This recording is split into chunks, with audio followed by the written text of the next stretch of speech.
Kalau kita tahu prosesnya, kenapa bisa terjadi begini, maka kita bisa mencari solusi yang tepat untuk mengatasi asam uratnya.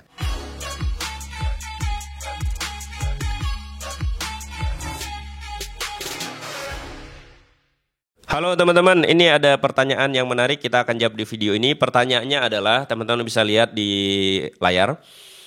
Mas, ini aku terkena asam urat katanya. Jadi dia sudah kena asam urat. Aku mau tanya, aku harus makan apa ya? Soalnya bingung, ya kan? Nggak boleh itu, nggak boleh ini gitu ya. Minta tipsnya dong biar hidup sehat dan pola makannya bagaimana. Baik, dia katanya asam urat. Yang pertama saya jelaskan singkat. Asam urat itu terjadi karena pengkristalan purin. Ingat ya.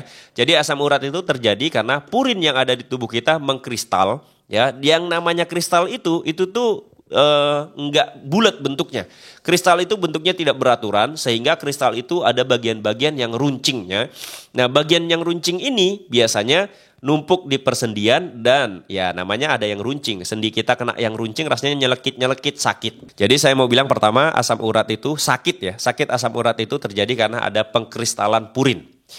Nah, kemudian saya mau bilang lagi, artinya kalau memang purin kita tinggi di dalam darah tapi kemudian tidak mengkristal, maka sakit asam urat itu tidak terjadi. Oke, ini teman-teman harus paham. Jadi yang pertama, purin yang tinggi belum tentu menjadi sakit asam urat. Ya kan? Kenapa? Bisa jadi purinnya tinggi tapi tidak terjadi pengkristalan sehingga tidak sakit asam urat. Ingat, sakit asam urat karena terjadi pengkristalan purin. Kalau purinnya tinggi di dalam darah tapi tidak terjadi pengkristalan, maka tidak ada yang namanya asam urat. Sehingga kita harus bisa membedakan. Membedakan asam urat tinggi belum tentu dia kena sakit asam urat. Ingat ya, saya ulangin. Orang yang asam uratnya tinggi belum tentu dia menderita sakit asam urat. Kenapa? Karena yang asam uratnya tinggi di dalam darah bisa jadi mungkin tidak terjadi pengkristalan sehingga sakit asam uratnya tidak terjadi. Itu poin pertama. Poin kedua yang ingin saya sampaikan adalah lalu bagaimana bisa sakit asam urat? Nah, kenapa bisa mengkristal purinnya? Nah, itu kan pertanyaan berikutnya kan. Nah, gini teman-teman. Kita makan setiap hari, kemudian gula darah kita naik. Nah, gula darah yang naik ini itu sangat pro sama inflamasi. Artinya, gula darah ini bisa membuat inflamasi menjadi tumbuh subur di tubuh kita. Nah, ketika kita terjadi inflamasi di persendian, misalkan di persendian kita entah di dengkul atau di kaki gitu ya, di sendi-sendi itu terjadi inflamasi, lalu darah kita tinggi, inflamasi itu menjadi besar. Nah, inflamasi yang menjadi besar ini kemudian akan disembuhkan. Jadi harus disembuhkan dia. Jadi inflamasinya harus disembuhkan sehingga kemudian tubuh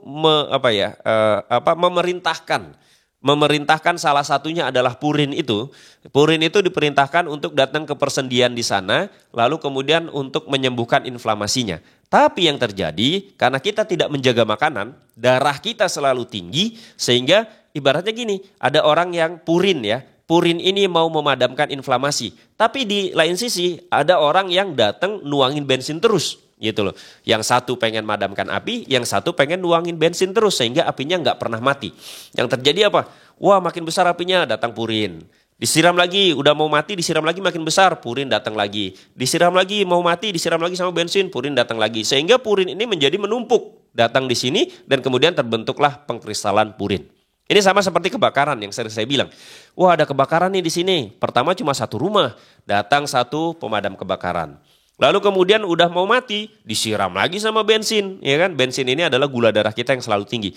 Kemudian kebakarannya menjadi lebih besar. Wah, satu nggak cukup akhirnya kan pemadam kebakarannya, datang lagi satu, datang lagi satu, datang lagi satu, terus begitu bolak-balik.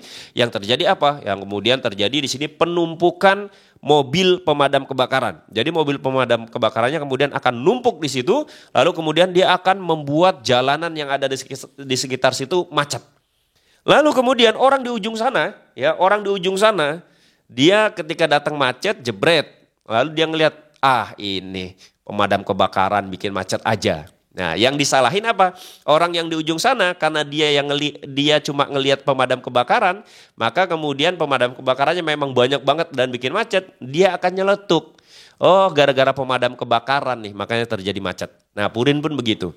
Purin ini sebenarnya sudah sangat bagus untuk menghentikan inflamasi. Tapi karena kita gula darahnya selalu tinggi, inflamasinya udah mau disembuhin, malah dibesarin. Mau disembuhin, malah dibesarin.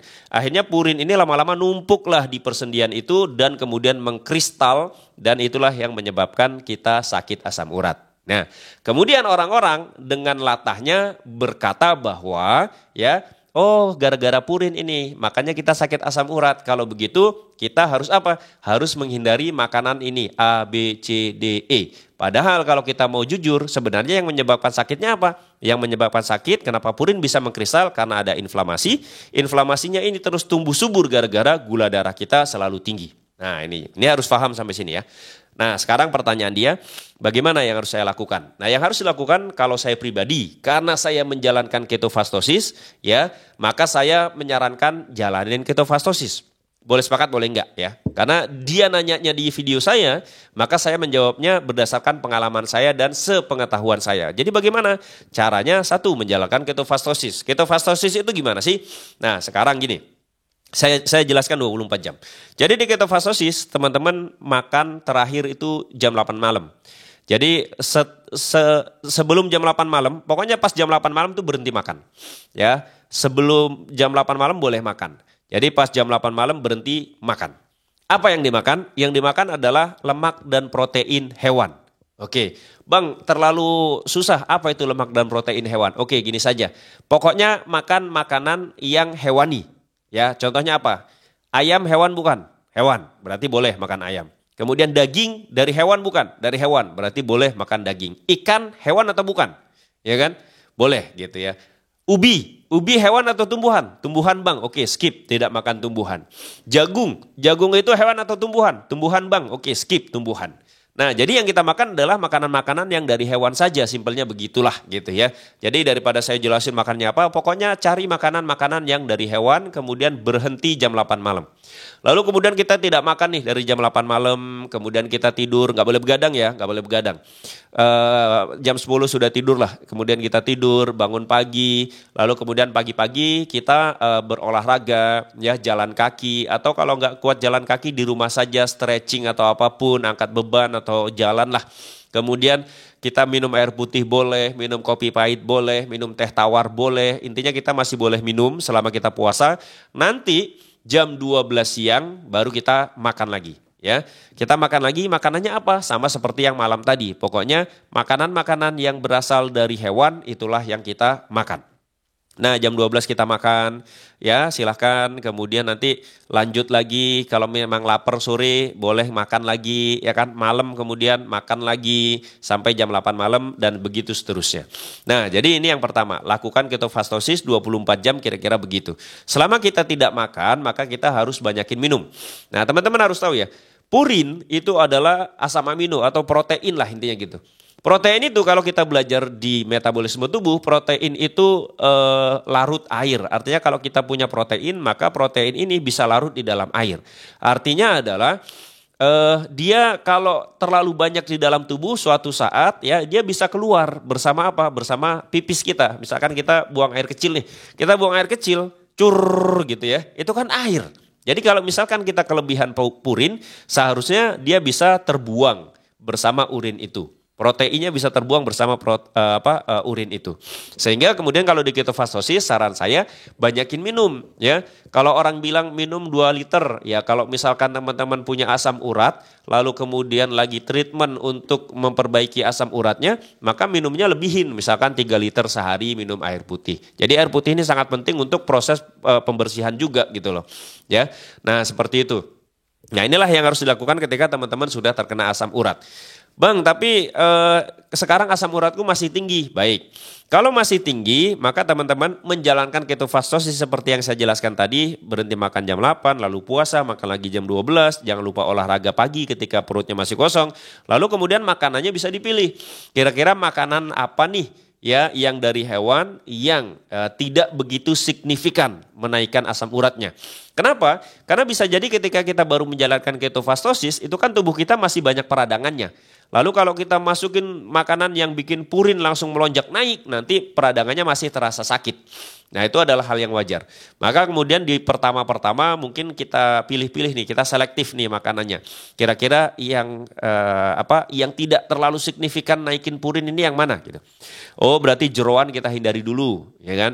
Di awal-awal kita hindari jeroan. Kenapa? Tadi saya bilang, ketika teman-teman baru menjalankan ketofastosis, itu kan artinya di tubuhnya kita itu masih banyak peradangan, masih banyak sisa-sisa peradangan yang belum sembuh. Sehingga ya, itu kadang-kadang asam uratnya masih terasa sakit. Ada yang komen gitu soalnya kemarin, "Bang, saya sudah menjalankan ketofastosis, ya kan? Sudah 1 atau 2 bulan, tapi asam urat saya masih sakit." Ya. Nah, lalu saya bilang, bisa jadi memang di tubuhnya masih ada sisa-sisa peradangan yang belum terselesaikan. Itu yang pertama. Yang kedua, bisa jadi selama ini makanannya masih cheating gitu loh. Masih ngambil nasi, masih ngambil makanan atau minuman yang bikin gula darah naik. Sehingga peradangannya ini tadi nggak sembuh-sembuh gitu. Yang ketiga, bisa jadi Bisa jadi tidak menjalankan 5 pilar ketofastosis dengan baik. Misalkan masih begadang, kemudian masih stres gitu. Sehingga kemudian peradangan masih banyak. Nah jadi makanya kalau misalkan yang baru mulai ketofastosis padahal dia punya asam urat, oke, jalankan ketofastosisnya dengan baik. Lalu kemudian hindari dulu makanan-makanan yang bisa naikin purin secara signifikan ya. Nah nanti kalau sudah sebulan 2 bulan ngerasa baikan, nah baru cobain.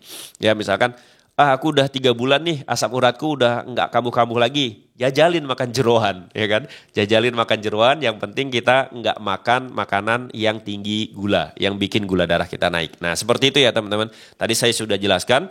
Jadi bagaimana proses terjadinya asam urat, ya sakit asam urat itu seperti apa. Kalau kita tahu prosesnya, kenapa bisa terjadi begini, maka kita bisa mencari solusi yang tepat untuk mengatasi asam uratnya.